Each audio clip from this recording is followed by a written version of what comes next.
Today speak of India में आज विशुद्ध राजनीति पर चर्चा करते हैं और रक्षा मामलों में संसदीय समिति की जो बैठक है उसमें श्री राहुल गांधी जी को बोलने नहीं दिया जाता।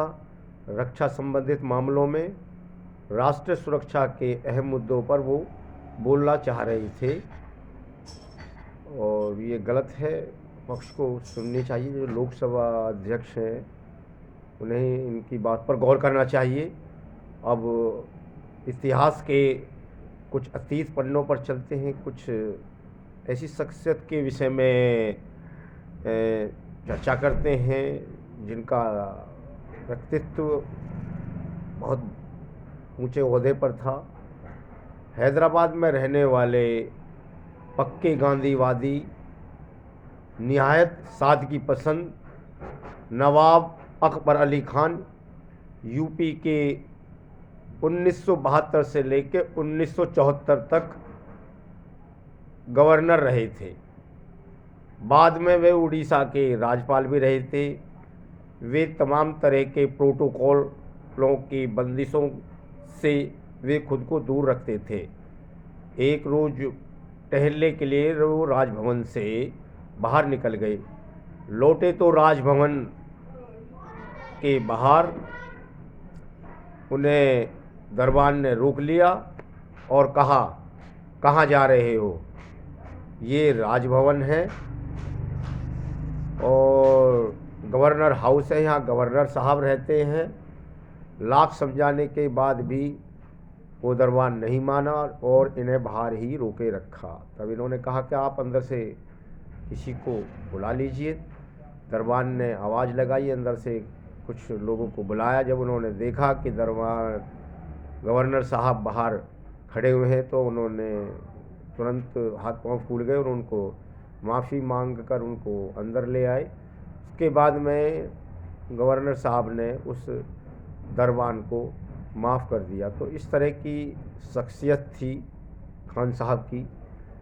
वो एक महान व्यक्तित्व वाले व्यक्ति थे और इसी मामले में मैं एक दूसरे शख्सियत की भी जिक्र करता हूँ जिसका नाम है श्रीमती सरोजनी नायडू से जुड़ा है। स्वतंत्र होने के बाद उन्हें उत्तर प्रदेश का राज्यपाल बनाया गया था। उस वक्त यूपी को संयुक्त प्रांत के नाम से जाना जाता था।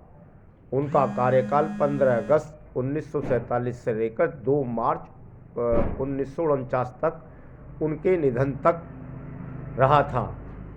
1939 में जब वे लखनऊ विश्वविद्यालय की रजत जयंती समारोह में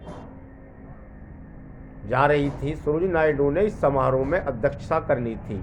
इस समारोह में जिनको मानद उपाधि देनी थी उनमें पंडित जवाहरलाल नेहरू भी थे। वे इस समारोह में वेस्ट बंगाल के राज्यपाल डॉक्टर कैलाश नाथ काटूजू भी थे। खुले मन से नायडू ने काटू जी से मुखातिब होकर कहा, मैं और आप राजभवन में बसाए गए जोखर ही हैं। ये सुनकर समारोह में जोरदार ठहाका लगाया गया था। सरोजिनी नायडू एक बहुत बड़ी शख्सियत थी।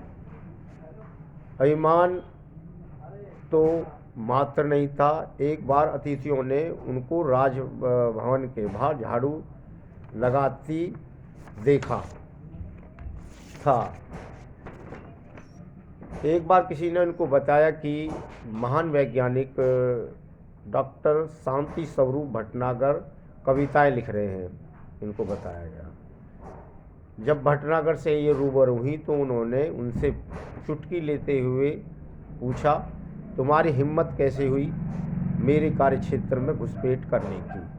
सुना है तुम कविताएं लिख रहे हो, ये मेरा इलाका है, तुम विज्ञान की 4 दीवारी में सीमित रहो। दिल्ली महिला कांग्रेस ने उनका अभिनंदन समारोह रखा था। उन्होंने अपने को गवर्नर बनाने की कुछ यूँ बताया, जवाहर की इच्छा है मैं यूपी की जनता की गवर्नेंस बनूं। उन्होंने ये साबित कर दिखाया। तो मेरा अभिप्राय ये है कि ऐसी शख्सियत शुद्ध राजनीति की भारतीय राजनीति में को हम सलाम करते हैं, जिन्होंने बड़ी न्यायपूर्वक और अच्छे ढंग से राजनीति को चलाया। लेकिन वर्तमान में तो राजनीति के मामले ही उल्टे हो गए हैं, और अगले एपिसोड में ऐसी किसी शख्सियत का जिक्र करेंगे हम। जय हिंद।